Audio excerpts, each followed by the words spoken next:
Hi Taurus, welcome to Higher Source Tarot for your August 2021 mid-month tarot reading. This is a tarot reading for all Taurus, Sun, Moon, Rising, and Venus. Thanks to all of you for your support of the channel. I appreciate every single one of you. It means a ton to me. And of course, as you know, I love reading tarot. I do see it as a lifelong passion, and I like reading it in this format too. I'm not offering personal readings right now. I do get asked from time to time. I just don't have the time in my schedule, to be honest with you. If that ever changes, though, I'll make an announcement on the channel. And so if you don't subscribe to this channel, but you like tarot and you like the channel, I'd invite you to subscribe. Then you won't miss any announcements or when anything new is posted. Speaking of which, if you are new here, I post new readings every Friday, then again on Monday. So if a reading doesn't, resonate, that's all right. Just come back in a couple of days. You can watch a new reading. You could check other parts of your chart. That'll give you a little more complete energetic profile. Or even look around on the Monday readings, because the style of reading is different every week, okay? So let's see here. What advice do you have for Taurus? Sun, Moon, Rising, and Venus. What does Taurus need to know, please? Messages do you have for Taurus? All right. So we'll begin here with the tarot, and then we'll have the angel answers. Current situation, you've got the Eight of Wands. The immediate influence, is the Ace of Wands. In your destiny, you've got the Three of Cups. You've got the Six of Cups in the distant past, the Knight of Cups in the more recent past. The Ace of Pentacles is the energy coming towards you. You're represented as the Hermit. The person or situation that you're attracting is the Empress. You have the Seven of Cups in your hopes and fears, King of Cups in the outcome. Wow, really beautiful. Let's take a peek at the bottom of the deck here. Another ace. Aces are wild. And you've got the King of Pentacles here too. You've got the Two of Wands, Ace of Swords, King of Pentacles as clarifiers. Well, you definitely have Earth energy, Taurus, Virgo, Capricorn. You've got Virgo here too. You've got definitely fire and water as well. Very watery, emotional kind of reading, and passionate though too. It does feel like whatever it is that you're passionate about, you follow through on it, you stick with it, and it brings in gains. The King of Pentacles is not only you and your own energy, but it is stability in every area of your life. It's growth all around you. You're a visionary, and it's all about looking at your life and allowing it to expand. Let your mind, go anywhere. Let your mind remove that invisible governor that society can put on us that tells us you can't do this. Look around on YouTube. There's people making hundreds of thousands of dollars a month on YouTube videos on stuff like video games, how to beat levels on video games. That's a thing. And some of these people are very successful, and they don't have formal training. They just do what they love. And so it's all about that. It's like being in your gift, living in your gift, and knowing that it can grow. The Ace of Swords here, again, that's setting goals and surpassing them. So you stick with things. If it's a love interest, you have a commitment here. It's communication, it's clarity, it's knowing what you want. But again, it's like we have to have some goals to have some direction, right? If it's, apathy, it can be one of the biggest problems in terms of manifesting. If we don't get some idea of what we want, what your passionate desires are. And so with this Eight of Wands and the Ace of Wands, this is powerful energy moving things forward. You have, fire energy here, but the Ace of Wands is like something you've always wanted to happen. It's important in your life, and it feels like magic. It's don't quit 5 minutes before the miracle happens, right? Because it's that place where things become effortless. You cannot catch a struggle in this energy. You have great timing. The right people appear.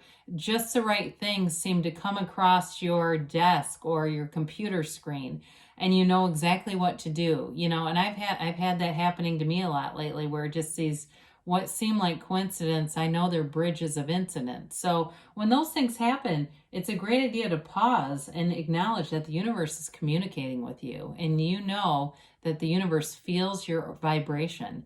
And so with the Eight of Wands, it is a card. Eights are movement in the tarot. It's a card of moving forward, and both of these together are powerful. So it may feel like it's very rapid, like it's all of a sudden everything's taking off. And so especially too in a relationship, because you definitely have a commitment here. And so with this, it's the eights are the arrows of love in the tarot. So it moves a relationship forward. I mean, this can be like even, an elopement or something where it's a very quick ceremony, but it's a long-term commitment. So, as we look at this, the energies that are coming towards you and the outcome of it, that's a beautiful energy. It's got the stability of the earth, the watery love and maturity of that King of Cups, and of course the fire and the passion of the Ace of Wands. So lots to look forward to here for you, Taurus. So with the Three of Cups in your destiny, what I heard when I first pulled this was, well, life of the party. Even though I know Taurus you do tend to like to be maybe a bit more at home at times, but maybe you have more parties at your house or your apartment or wherever you live. But it's definitely a card of socializing, of having fun in life. For somebody, I keep seeing yard games, so maybe you do have something where you connect with other people there. But with this, it really is about being with friends. It can be two long distance relationships if that's relevant for you in this, but it is a card of rejoicing, of dancing, of appreciation. They look at those cups because they know that those cups are a big deal. They hold those up in celebration. And so you may find too in your life path that you'll have a lot of victories where it's really important to stop and enjoy every minute of it. Because we can really race past those times when we're victorious. We kind of go, oh God, I got it. And then you just go on to the next thing. You don't really enjoy this. So that may be an indication too to really celebrate your victories, especially if you have been successful in a career too, really knowing that even if it's your passion and you know that that's your gift, it's still, important to celebrate that, enjoy it. So with the Six of Cups, for some of you, whoever this love interest is, they may be connected to your past, or you may have met them already in some other circumstance. It's a card of nostalgia, of sentimental longing. It's also a card, though, of taking care of one another. And I don't know why I'm getting this. Have you ever heard of this situation where somebody's nurse ends up becoming their significant other? I don't know if you meet this person through, it could even be your, somebody who works for you in some capacity, like a contractor, something like that, where you get some kind of help from them. And that may be for a very small amount of people on here. But there's something about that where there's a connection, or maybe you even worked together at one point a long time ago and it just you didn't look at the person that way. But either way, it does bring in a sense of nostalgia. And for some of you too, it could be, as things have opened up, reconnecting with people that you haven't seen in a long time. And it just feels great. It's fun. It's uplifting. It brings back good memories, and it gets you into a high vibrational state. And so with the Knight of Cups, this is a visionary. It's really visualizing love. The person you're attracting, they really do have deep feelings for you. They may be manifesting you right now, where they're clear on who they want. They don't know who it is specifically if you haven't met them yet, but they know what they want. And it's like that repetitive but not desperate process where they're thinking of it and knowing it's here. It's almost like, I've said this before, when you know you're going to get something that you feel like it's easy to get, like maybe you decide, I'm going to get a fish tank, and you can do that. It's easy. Oh, I can't wait to do it. And that feeling of confidence, right? Or even if it's something a little more expensive, like a car, and I'm getting this exact car, and you go out and do it, right? That's manifesting. And so sometimes I think we shortchange our own abilities because we don't see it as manifesting. We go, well, that was something else. I just used my mind to do it. Well, you're using your mind for this too. So with the Ace of Pentacles, this opens up a new chapter. Now, it can be new opportunities for money for some of you. If you have some kind of a a situation where you can pick up side things, or even a business where you may get more clients. It's definitely very stable. And so for some of you, if it's a business opportunity, it can be a resource coming your way too. So like I said before, when you're in alignment and you've got perfect timing and the right people show up, it can be just that one simple idea that brings you to the next phase of things. It can even be as simple as you're selling online things. Stuff's not selling, so you start to do a lot of something, like a lot, or oh, I forget the other name for it, where it's like a grouping of things that aren't really selling. It's that kind of stuff where the ideas just seem to come in. I see somebody doing that here. But either way, it's abundance in love, money. It's a new chapter that brings in long-term stability, and it's wonderful. So your energy here, you've got, this is like spiritual gangster energy. The Hermit is being centered, it's zen, and all that gray in the card, that's wisdom and knowledge that you've gained along the way. And so you're utilizing that information, and not in an arrogant way, in a way that serves other people too. You may be somebody that other people are coming to for advice, or hey, can I just run this past you? And that's because you have this energy. And so it's very approachable energy. There's a quieting about you. There's an energy of settling, like settling people in, settling the environment in, making things feel calm and serene wherever you are. And so with the Hermit, it allows you to disconnect from chaos. So if there's a lot of noise around you, you may be prone, like let's say you have a lot of roommates or people live at your house, you may be prone to wanting to go to, drive. I see somebody driving to what looks like a park, where there's like a lake or something, and sitting by that just to kind of be in some solitude.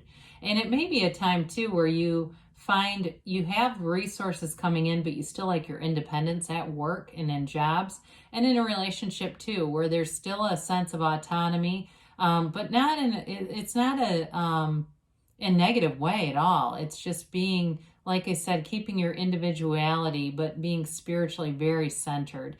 And your spiritual fitness, what you manifest around you, is commensurate with your spiritual fitness. And so when you're grounded like this, you manifest beautiful things. And here we go. I mean, here's one right now. So this represents the person or situation that you're attracting. The Empress is a wonderful energy of growth, of expansion, abundance, and of course, love. She's the mother of the tarot. And so anyone who you're attracting, they do have deep love for you. You have it multiple times. It's a very open-minded kind of energy. She's the mother, but it's the mother where the kid could go, hey, I got a tattoo. Oh, cool, let me see it. She doesn't judge. She doesn't blame. She doesn't judge. She's just very open-minded, very easygoing, very creative energy too, though. So the person that you're attracting, if you feel like you do need some autonomy, they're fine with that. They are, they've got their own things going on. They may like to do something on the side, like painting or clay or something where and it could even be painting like models. Like it looks like very tiny painting. Like I'm seeing this tiny little paintbrush. But with this person, again, they're open to new possibilities. They're open to growth, expansion, long-term plans, and they're full of love. So it's beautiful. And with the Seven of Cups, this is a card of choices. And in the position that it's in, there's a little bit of the mind going on here saying, I don't want to make the wrong choice. But you can't. I mean, really, the mind thinks, the heart knows. And so it's all about getting that brain-heart coherence. We have this tendency as human beings to let the mind take the day shift and the heart take the night. And our job is to try to get those two working together better. Meditation is a great tool for that, to quiet that noisiness down, and you have it with the Hermit. So again, with this, it can be again an indicator of being concerned about making the right choice. But when the mind is quiet, you'll know better. The ideas will seem clearer. The King of Cups comes in, and in a relationship, this is a wonderful partner. It's somebody who loves deeply, and it's two-sided, by the way, is mature enough to be in a relationship. I say this regularly, but when we're in relationships and we're afraid to tell the other person how we feel because we think they'll leave, it's not the right relationship. If they can't hear your feelings. I mean, in a positive way. I mean, it'd be one thing if it was something really, heinous on your mind, but like trying to tell somebody you love them, they go, oh God, no, this is moving too fast. Well, it's not for them.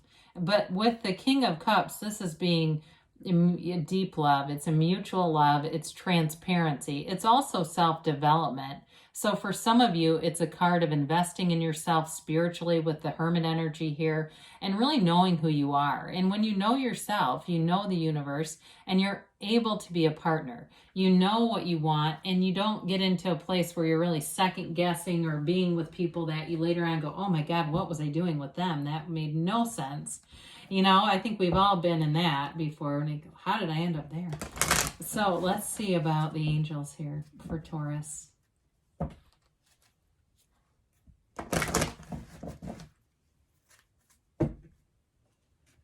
All right.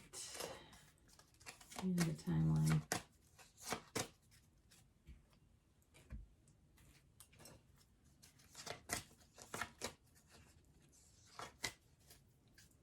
All right, so here we go. We've got get more information. With the Eight of Wands here, you're getting information, and the Ace of Swords. It brings in that mental clarity. So there may be something about that. There may be a conversation that gives more information. They say the situation will improve. Well, if you were listening to this reading and going, God, it sounds wonderful, but it doesn't sound like me. Well, there you go. They're telling you you're on the way. Ask for help from others. You definitely have positive people around you in this reading. Let's see about a timeline. A year from now, but don't let that turn you off. People get so attached to the human timeline. That can be really a radical change. A year from now, things look totally different because they say don't stop. You're on the right path. Taurus, I love you, and I'll be back again soon.